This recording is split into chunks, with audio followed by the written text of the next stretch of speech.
Hello बच्चों, आज मैं बात करने वाला हूँ क्लास 10th की साइंस सब्जेक्ट में फिजिक्स है। फिजिक्स वाले पोर्शन का आज चैप्टर लेने वाला हूँ इलेक्ट्रिसिटी। पहली वीडियो है, ध्यान दीजिएगा और अपने नोटबुक लेकर बैठिएगा। जो आपको लगे उसको नोट करना है और आगे बढ़ना है। उम्मीद करता हूँ सबको समझ आएगा। फिर भी कोई भी डाउट हो, कोई भी क्वेरी हो तो मुझे आप कमेंट बॉक्स में कमेंट कर सकते हैं। ओके बेटा, मैं जितेंद्र तिवारी आपके अपने YouTube channel Rudra online classes से आपको आज इलेक्ट्रिसिटी के बारे में बताऊंगा। ओके बेटा, आज मैं स्टार्ट करने वाला हूँ इलेक्ट्रिसिटी के बारे में। जनरली बेसिक बात करता हूँ इलेक्ट्रिसिटी के बारे में। बेटा, हम जो घरों में बहुत सारे अप्लायंस हैं, आपका टीवी है, फ्रिज है, वॉशिंग मशीन है, इलेक्ट्रिक बल्ब है, बहुत सारे क्या होते हैं, इनको चलाने के लिए, इनको ऑन रखने के लिए हमको इलेक्ट्रिसिटी की ज़रूरत होती है। इलेक्ट्रिसिटी कैसे आती है, क्या होता है, क्या क्या इसके मेन फैक्टर्स होते हैं, कैसे ये बनती है, फिजिक्स में इसका क्या लेना देना, उन सब के बारे में बात करूंगा, पूरी डिटेल में बात करूंगा। ओके बेटा, स्टार्ट करते हैं। फिर इलेक्ट्रिसिटी है क्या? इलेक्ट्रिसिटी में जो सबसे बेसिक टर्म है, सबसे एक तरीके से बात करूं, इनिशियल वर्ड है, वो है एक तरीके से चार्ज। वो क्या है बेटा? चार्ज है। तो जो मैं इलेक्ट्रिसिटी में सबसे पहले बताने वाला हूं, चार्ज के बारे में बताने वाला हूं। आप सबने सुना होगा चार्ज क्या होता है। क्या चार्ज? एक physical entity of any material. ये क्या है? फिजिकल एंटिटी है जो बताती है किसी भी मटेरियल में कितने एक्सेस में इलेक्ट्रॉन है, कितने डिफिशियंसी में इलेक्ट्रॉन है। मतलब किसी भी मटेरियल के पास कितने इलेक्ट्रॉन एक्सेस में है, कितने उसमें कम है। तो ये एक तरीके की फिजिकल एंटिटी है। तो कितने एक्सेस में इलेक्ट्रॉन है, कितने डिफिशियंसी में। और चार्ज ट्रांसफरेबल है और ये एक बॉडी से दूसरी बॉडी में ट्रांसफर किया जा सकता है, ऐड किया जा सकता है। ये न कभी पैदा होता है न खत्म होता है, ये क्योंकि ये कंजर्व होता है। इन सब के बारे में मैं बात करने वाला हूं। ये क्या है? Charge can transfer. Charge can transfer one body to another. Charge को एक बॉडी से दूसरी बॉडी में ट्रांसफर किया जा सकता है।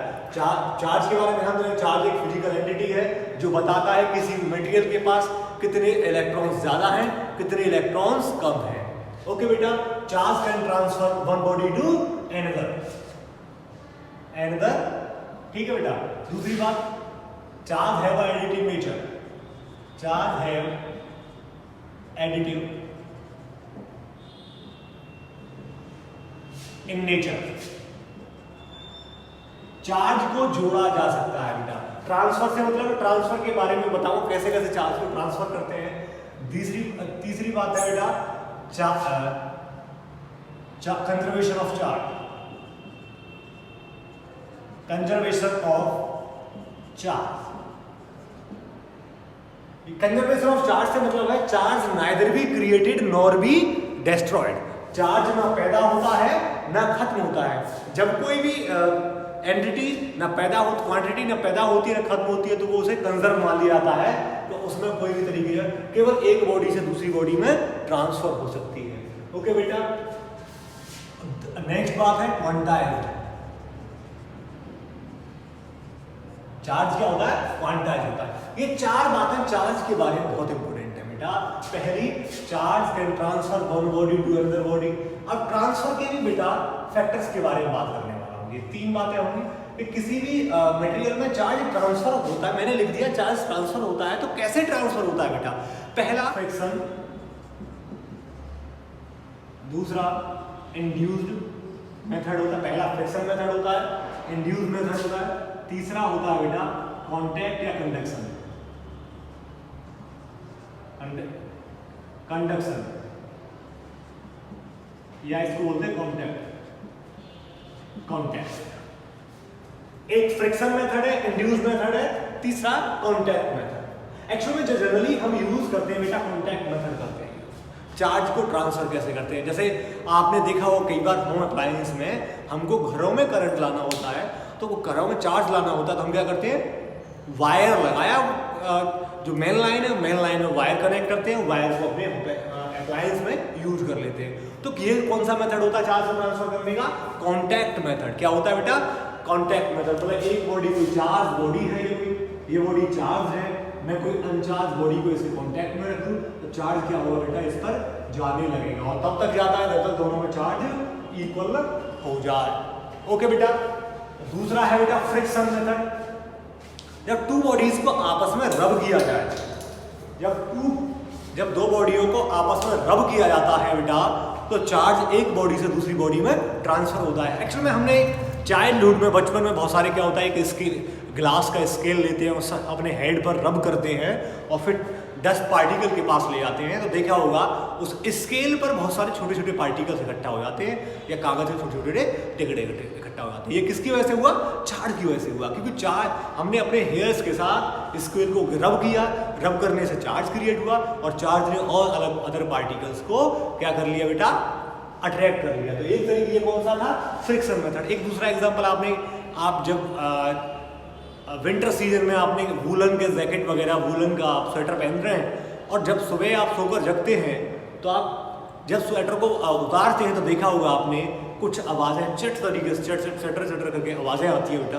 तो वो किसकी वजह से आ रही है? वो चार्ज की वजह से आ रही है, क्योंकि वूलन का स्वेटर पहनने से हम पहनते हैं तो उसमें फ्रिक्शन होता है और फ्रिक्शन से चार्ज क्रिएट होता है और चार्ज क्रिएट होने से जब वो रिलीज होता है तो ये आता है। ये फ्रिक्शन समझ में आ गया होगा। ये किसकी वजह से रब करते हैं या फ्रिक्शन होते हैं, ये कॉन्टैक्ट क्लास है। तीसरा है इंड्यूस्ड मेथड। इंड्यूस्ड में क्या, एक हैवीली चार्ज बॉडी ले ली हमने, उसके पास अनचार्ज बॉडी रख ली, बिना कॉन्टैक्ट के कई बार क्या होता है इंड्यूस तरीके से उसमें अपोजिट चार्ज क्रिएट हो जाता है, तो वो इंड्यूस मेथड है। इनका मोस्टली एक्सप्लेनेशन हायर क्लास में है, अभी बेसिक आइडिया मुझे देना था, मैंने आपको दिया। उम्मीद करता हूँ समझ में आया होगा बेटा। पहला कॉन्टैक्ट से जैसे आपके घरों में आता है चार्ज ट्रांसफर होता है कि मोबाइल को चार्ज करते हैं, आप मोबाइल को चार्ज करते हैं तो देखा होगा बेटा आपने कि हमने जो चार्जर है वो स्विच में लगाते हैं, फिर अपने मोबाइल में कनेक्ट करते हैं, तो वो कौन सा हो गया बेटा, आपका कौन सा मेथड होगा? कंडक्शन या कॉन्टैक्ट मेथड हो गया बेटा। मैंने जो हेयर और स्केल वाला एग्जांपल दिया वो इसमें आ गया, फ्रिक्शन में आ गया। ठीक है बेटा। इंड्यूस एक आजकल चार्जर चल रहे हैं वायरलेस वाले, वो इंड्यूस मेथड पर डिपेंड होते हैं बेटा। और एडिटिव नेचर को समझाएं। कोई भी बॉडी है बेटा, उसको 2 कूलम चार्ज है उसके पास, मैंने 3 कूलम और दे दिया तो बॉडी का चार्ज क्या हो जाएगा?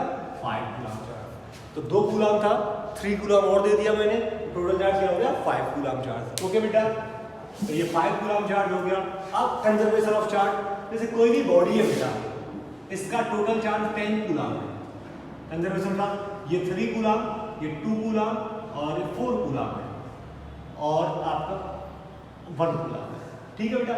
तो टोटल चार्ज तो इतना ही रहेगा, पर ये हो सकता है यहाँ मैं ये लिख दूं तो टोटल चार्ज 10 रहा, पर आपस में ट्रांसफर हो सकता है। तो कहते हैं कि सिस्टम का चार्ज हमेशा कांस्टेंट रहेगा, ना बढ़ेगा ना घटेगा, केवल आपस में अंदर ही अंदर क्या रहेगा? बदलता रहेगा। क्वांटाइज से मतलब क्या है?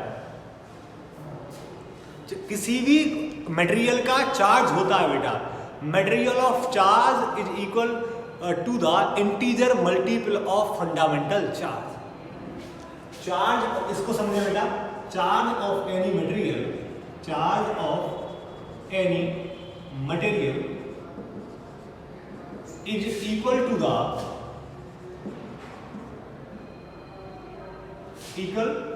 द integer multiple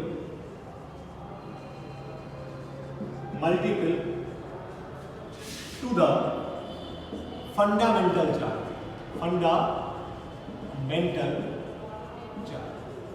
जो किसी भी बॉडी का जो चार्ज होता है, किसी भी मटेरियल का चार्ज होता है।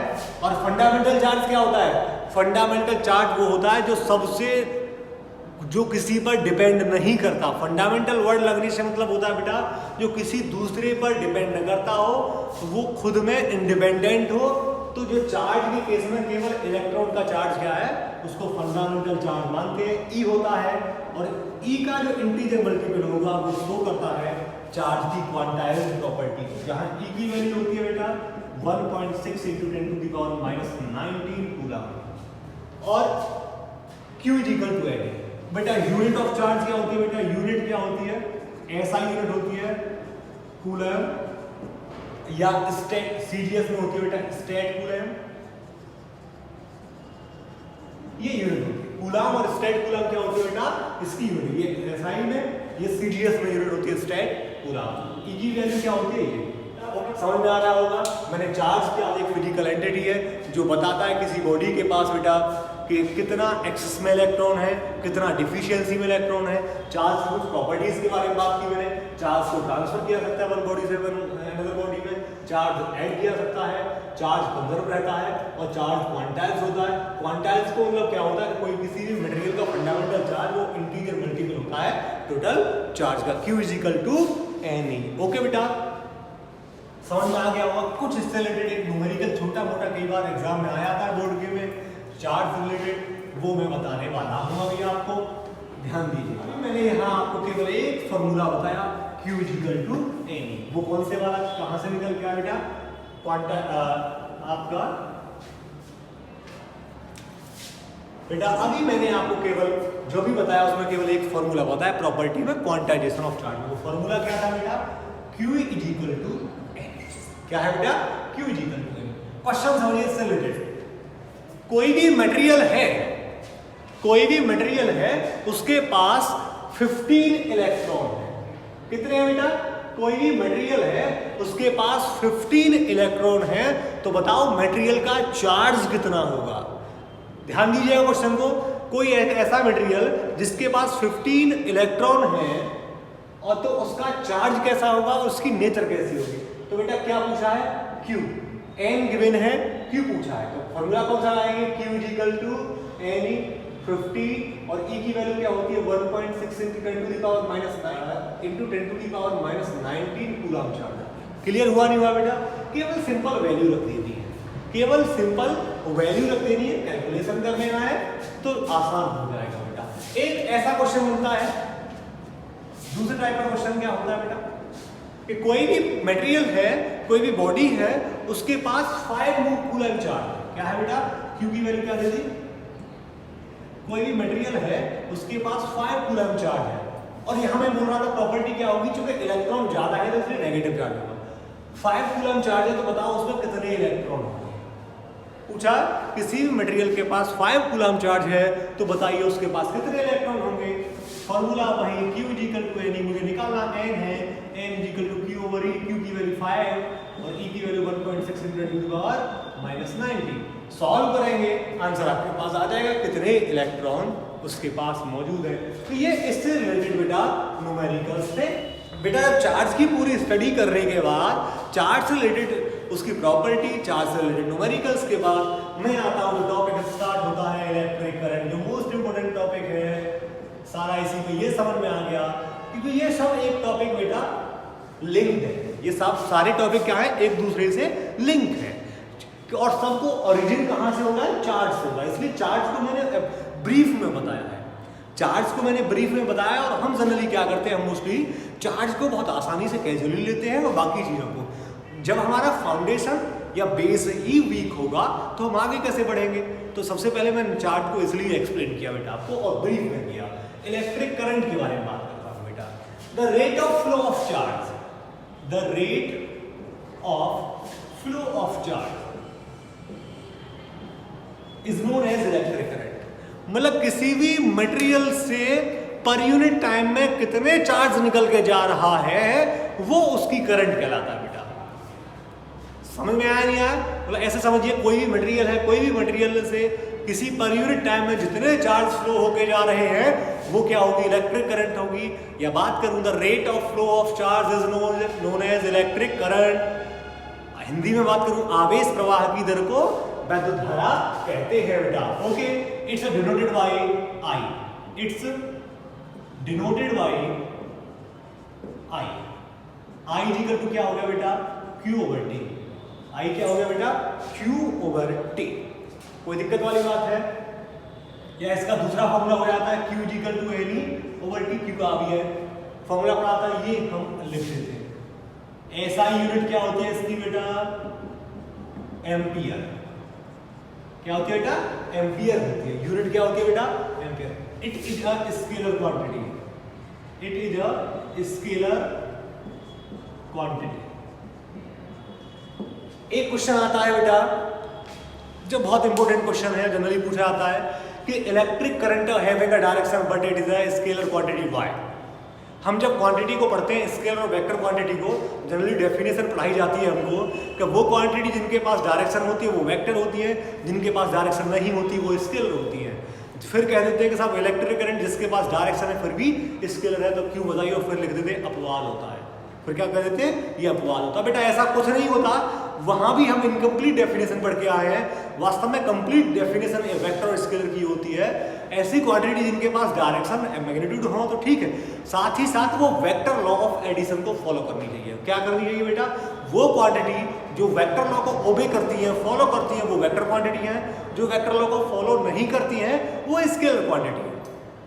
ठीक है बेटा, मैं फिर रिपीट कर रहा हूं, जो क्वांटिटी वेक्टर लॉ को फॉलो करती है तो वेक्टर क्वांटिटी, जो वेक्टर लॉ को फॉलो नहीं करती स्केलर क्वांटिटी। बेटा वेक्टर लॉ का हायर क्लास में पढ़ोगे। अब it is a scalar quantity. हम करंट के बारे में बोलते हैं कि current does not obey, it does not follow vector law. Current direction तो है पर वो वेक्टर लॉ को ओबे नहीं करती है, इसलिए वो स्केलर क्वांटिटी है। Do not, current does not obey vector law. समझ में आ गया अगर क्यों है, क्यों का आंसर दिया मैंने, क्यों स्केलर क्वांटिटी है। हम ऐसी कौन सी डिवाइस है जो इलेक्ट्रिक करंट को मेजर करती है, अमीटर एक ऐसी डिवाइस है जो इलेक्ट्रिक करंट को मेजर करती है। ओके बेटा, समझ में आ रहा होगा। अब आगे बढ़ता हूं बेटा।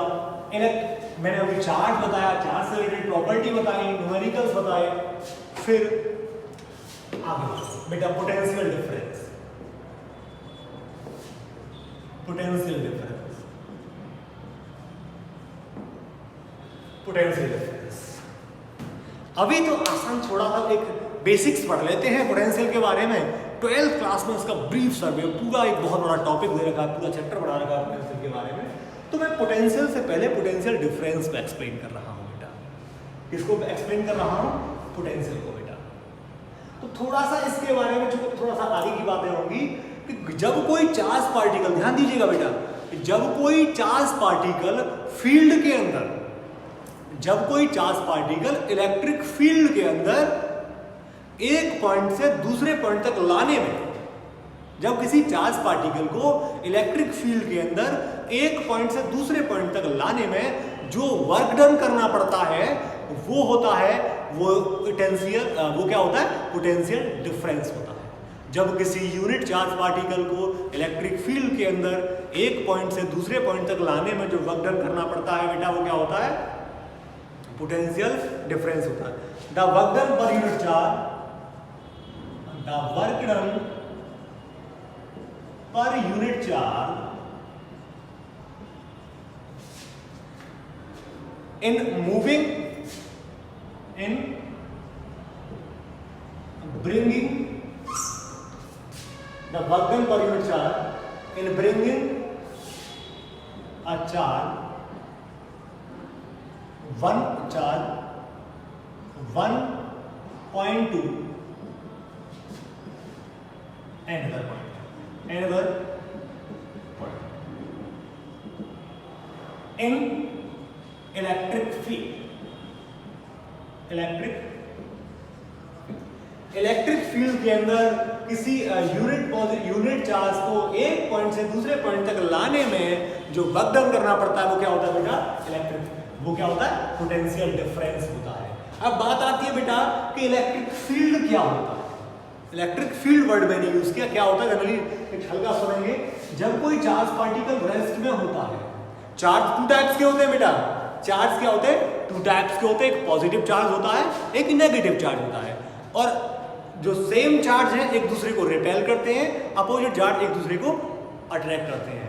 मतलब प्लस प्लस माइनस माइनस एक दूसरे को दूर भगाएंगे, प्लस माइनस माइनस प्लस एक दूसरे को पास भगाएंगे। ओके बेटा, तो प्लस क्यू चार्ज के चार तरफ का वो रीजन जिसमें कोई अगर दूसरा चार्ज क्या हो उसका इफेक्ट करे, वो रीजन बन जाता है बेटा इलेक्ट्रिक फील्ड। जब जब कोई चार्ज रेस्ट में होता है उसके चार तरफ का वह क्षेत्र जिसमें कोई दूसरा चार्ज उससे प्रभावित होता है वह क्षेत्र होता है इलेक्ट्रिक फील्ड, बहुत फील्ड होता है इलेक्ट्रिक फील्ड। तो इलेक्ट्रिक फील्ड के अंदर बेटा ये ए पॉइंट है, ये बी पॉइंट है। हम चार्ज को यहां से यहां लाने में जो वर्क डन करना पड़ा बेटा VA, तो वो पोटेंशियल डिफरेंस की फॉर्म में आता है, W ओवर क्या हुआ बेटा, W ओवर Q। ठीक है, क्या हुआ बेटा, W/Q। समझ में आया नहीं आया कि किसी यूनिट पॉजिटिव चार्ज को एक पॉइंट से दूसरे पॉइंट तक फील्ड में लाने में जो वर्क डन करना पड़ रहा है वो पोटेंशियल। अब बात आती है बेटा, ये हो गया यूनिट क्या होगी, जूल पर कूलम, जूल पर कूलम। दूसरी ऐसा यूनिट होगी इसकी वोल्ट बेटा, क्या होगी, वोल्ट। ये भी स्केलर क्वांटिटी है, ये क्या है, स्केलर क्वांटिटी। ठीक है, समझ में आया नहीं आया कि किसी समझ में आ गया होगा बेटा। फिर भी कोई डाउट है तो पूछ लीजिएगा। अब बात आती है बेटा पोटेंशियल। पोटेंशियल मैं यहाँ पोटेंशियल डिफरेंस, जनरली बुक्स में पहले पोटेंशियल को एक्सप्लेन किया गया है, फिर पोटेंशियल डिफरेंस। तो मैंने आपको सहूलियत के लिए, आपकी सहूलियत के आपको समझ आया है, इसलिए मैंने उल्टा कर दिया है। तो यहाँ आपका VA minus VB equal to W/Q है बेटा। और मैंने क्या किया इसको, अब क्या होने वाला कि यहाँ चार्ज पार्टिकल को हम एक पॉइंट से दूसरे पॉइंट तक ला रहे थे। यदि हम चार्ज पार्टिकल को बेटा, इस चार्ज पार्टिकल को कहां से लेकर आए, इनफाइनाइट से लेकर आए। जब किसी चार्ज पार्टिकल को इनफाइनाइट से फील्ड के अंदर लाए तो जो वर्क डन करना पड़ा वो वर्क डन ही पोटेंशियल कहलाता है, वो वर्क डन ही इलेक्ट्रिक पोटेंशियल कहलाता है। तो बात करूं, the work done per unit charge in bringing a charge at infinity to that point in an electric field। मतलब इनफाइनाइट से किसी चार्ज पार्टिकल को एक इनफाइनाइट से किसी चार्ज पार्टिकल को किसी फील्ड के अंदर लाने में जो वर्क डन करना पड़ता है बेटा, वो क्या होता है, आपका पोटेंशियल होता है। और यहाँ पर इन्फिनिटी, यहाँ क्या होता है बेटा, VB की, यहाँ आपका VA है, आपका VB है, ये तो VB पोटेंशियल क्या होगा बेटा, 0। इन्फिनिटी से लेके आ रहे हैं ना, और इन्फिनिटी का पोटेंशियल क्या होता है बेटा, 0 होता है। तो इन्फिनिटी से हम लेके आ रहे हैं तो क्या हो जाएगा बेटा, इन्फिनिटी से यहां तक लाने में जो वर्क डन करना पड़ा वो वर्क डन ही पोटेंशियल हुआ। तो VB की वैल्यू इन्फिनिटी पे 0 होती है, तो VB की यहां लगाएंगे तो V इक्वल टू W। क्या हुआ बेटा, V इक्वल टू W। समझ में आया। तो ये पोटेंशियल पढ़ते हैं, पोटेंशियल में आपको इन्फिनिटी से चार्ज पार्टिकल को लेके आना पड़ता है, और जनरल पोटेंशियल डिफरेंस पढ़ते हैं तो चार्ज पार्टिकल को एक पॉइंट से दूसरे पॉइंट तक ले जाना पड़ता है। समझ में आ गया होगा बेटा। बाकी सब यूनिट वगैरह सब सेम है, ये भी स्केलर क्वांटिटी है, फॉर्मूले में VB इक्वल टू 0 लगाया तो ये आ गया बेटा। अब मैं बताने वाला हूँ सर्किट क्या होता है। सर्किट क्या होता है, ध्यान दीजिएगा। कई बार पूछ लेता है कि क्लोज सर्किट क्या होता है, ओपन सर्किट क्या होता है। एक 1 मार्क्स में पूछ लिया, क्लोज सर्किट बताइए क्या होता है, ओपन सर्किट बताइए क्या होता है। तो क्लोज सर्किट क्या होता है, a closed and continuous path through which electric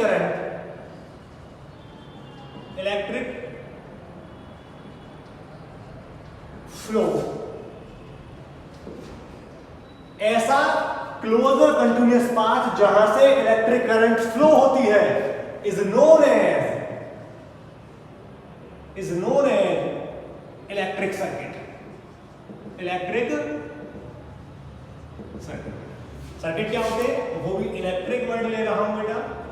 electric circuit जब किसी जब कोई करंट क्लोज और कंटिन्यूअस पाथ से होकर फ्लो होती है तो उसको बोलते हैं बेटा इलेक्ट्रिक करंट बोलते हैं। समझ में आ गया होगा। जब कोई पाथ क्लोज हो और कंटिन्यूअस हो उसको क्या बोलेंगे, सर्किट बोलेंगे। कुछ बेटा इसके कंपोनेंट होते हैं सर्किट के। पहला कंपोनेंट है सेल और एक बैटरी। अब बैटरी क्या होती है बेटा, सेल क्या होता है, ये केमिकल एनर्जी को इलेक्ट्रिकल एनर्जी में कन्वर्ट करता है। सेल क्या होता है, cell is a device which used to convert chemical energy to electrical energy. आपके घरों में सब में बैटरी वगैरह लगे होंगे, सेल्स वगैरह होंगे, तो वहां आप देख सकते हैं बेटा। तो पहला पार्ट क्या होता है, सेल और बैटरी। दूसरा पार्ट क्या होता है बेटा, लोड से बेटा यहाँ मतलब है जो आपके घरों में बल्ब, हीटर, टीवी, रेफ्रिजरेटर वगैरह जो भी यूज हो रहा है वो सब बल्ब एंड फैक्टर है बेटा। बहुत सारे होते हैं बेटा। एक होता है की, थर्ड क्या होता है, की या स्विच बोलते हैं। क्या बोलते हैं बेटा, स्विच, की या स्विच। स्विच क्या करता है, सप्लाई ओपन कर दिया और ऑफ कर दिया, स्विच ऑफ किया तो लाइट नहीं जल रही, ऑन किया लाइट जल रही। ऐसे की का हिसाब है बेटा। फिर की हो गया, फिर नेक्स्ट है फ्यूज। एक फ्यूज भी होता है बेटा। इन सबको आपस में कॉपर, जनरली कॉपर वायर से, कॉपर के वायर होते हैं, कनेक्ट कर देते हैं, क्लोज लूप बना देते हैं, तो बन गया ये आपका कंपोनेंट होता है। एक बात आती है टाइप्स ऑफ सर्किट। क्या बेटा? Types of electric circuit. Electric circuit are generally two types. पहला open circuit, number 2 close circuit. Number 2 क्या होता है बेटा? Close circuit. पहला ओपन सर्किट, क्लोज सर्किट। अब ओपन और क्लोज से मतलब है बेटा, जो हमने की लगा रखी है सर्किट में, वो सर्किट की की को ओपन कर दें। और सर्किट की को ओपन करेंगे तो सर्किट में करंट फ्लो नहीं होगी। तो जब सर्किट ऐसा बनेगा उसको बोलते हैं ओपन सर्किट। जब की को ओपन कर दिया जाए, की को निकाल दिया जाए, की को रिमूव कर दिया जाए सर्किट से, तो उसको क्या बोलते हैं? Open circuit. क्लोज सर्किट, जब की को प्रेस कर दिया जाए, की को लगा दिया जाए, तो जब करंट फ्लो होने लगेगी तो उस सर्किट को बोलेंगे क्लोज सर्किट। समझ में आ गया? वो ओपन सर्किट क्या बोलेंगे? जब की को निकाल दिया जाता है और की को लगा दिया जाता है बेटा, दबा दिया जाता है, तो वो क्या होता है? Closed circuit.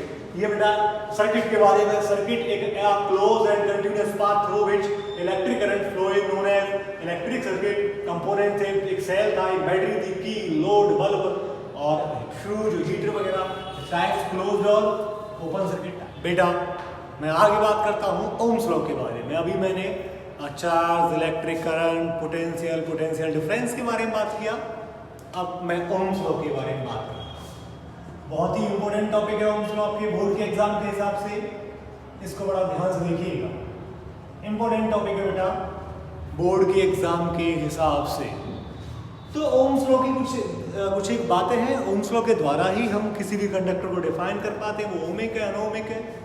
हम बात कर पाते हैं कि V और I में क्या रिलेशन होता है, हम बात कर पाते हैं और बहुत सारी चीज़ों के बारे में ओम्स लॉ से। एक तरीके से बहुत ही इंपॉर्टेंट रोल रहता है ओम्स लॉ इलेक्ट्रिक सर्किट के केस में। तो ओम्स लॉ की क्या है कि physical property of any material, if physical property of any material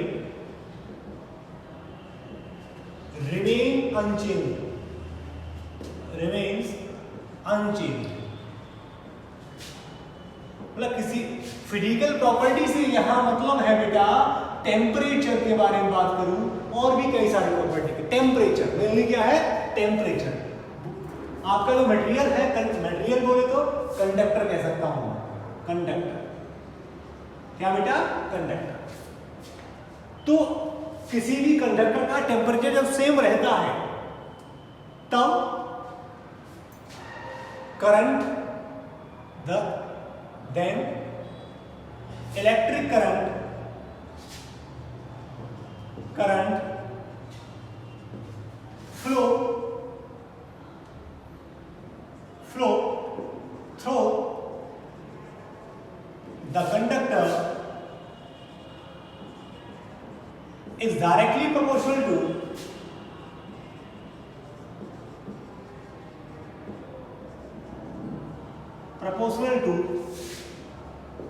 potential difference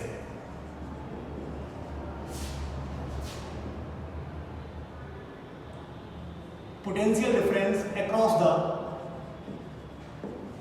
conductor। जब किसी भी कंडक्टर की, किसी भी मटेरियल की फिजिकल प्रॉपर्टी सेम रहती है तो उसमें फ्लो होने वाली करंट उसके पोटेंशियल डिफरेंस के डायरेक्टली प्रोपोर्शनल होती है। ओके बेटा, तो आई करंट है पोटेंशियल के डायरेक्टली प्रोपोर्शनल होती है। आई करंट है, वी आपका पोटेंशियल है बेटा।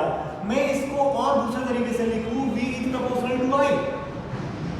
हम पता है हमको, जब हम पोटेंशियल प्रोपोर्शनलिटी का सिंबल हटाते हैं, प्रोपोर्शनलिटी का सिंबल हटाते हैं तो एक कांस्टेंट आता है।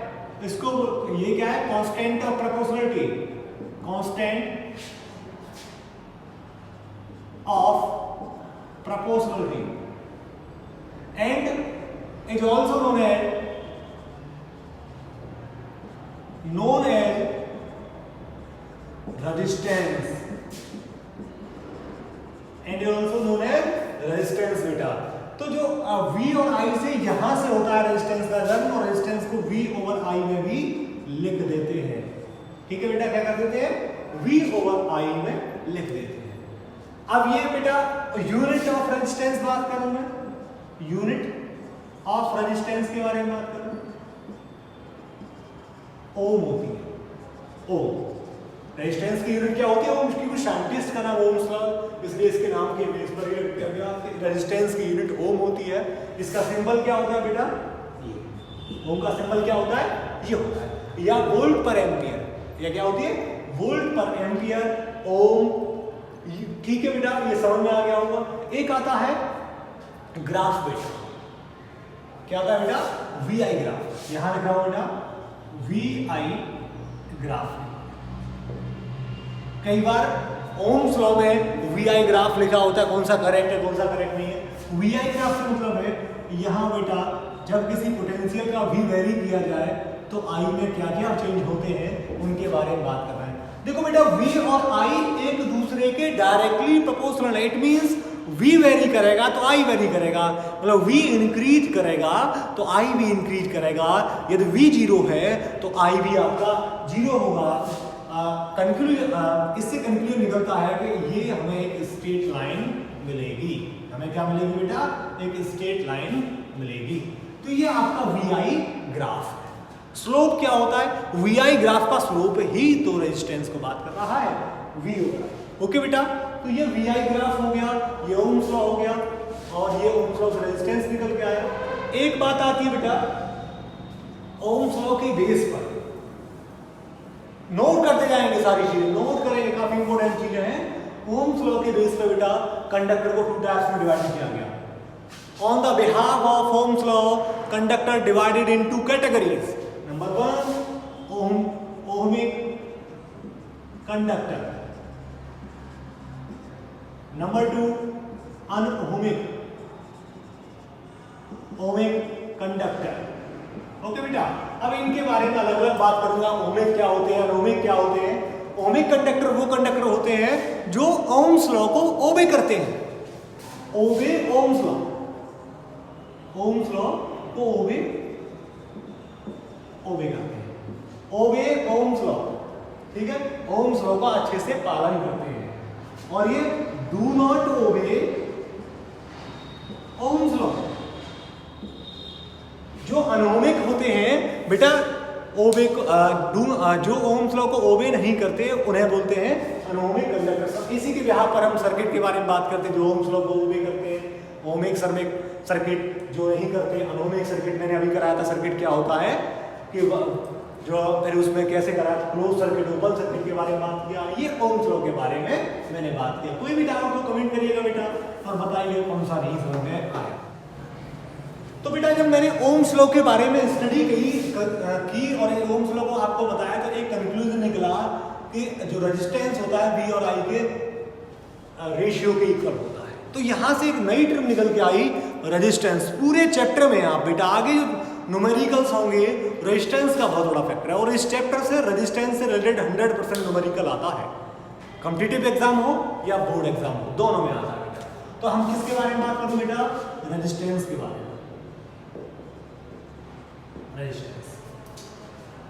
रेजिस्टेंस क्या है बेटा? It is a property of conductor. It is a property of conductor by virtue of which oppose of current, flow of current in conductor. बेटा जो किसी भी रेजिस्टेंस किसी भी कंडक्टर की वो प्रॉपर्टी होती है जो उसमें फ्लो होने वाले करंट को, चार्ज को अपोज करती है, रेजिस्ट करती है। It is a property of conductor by virtue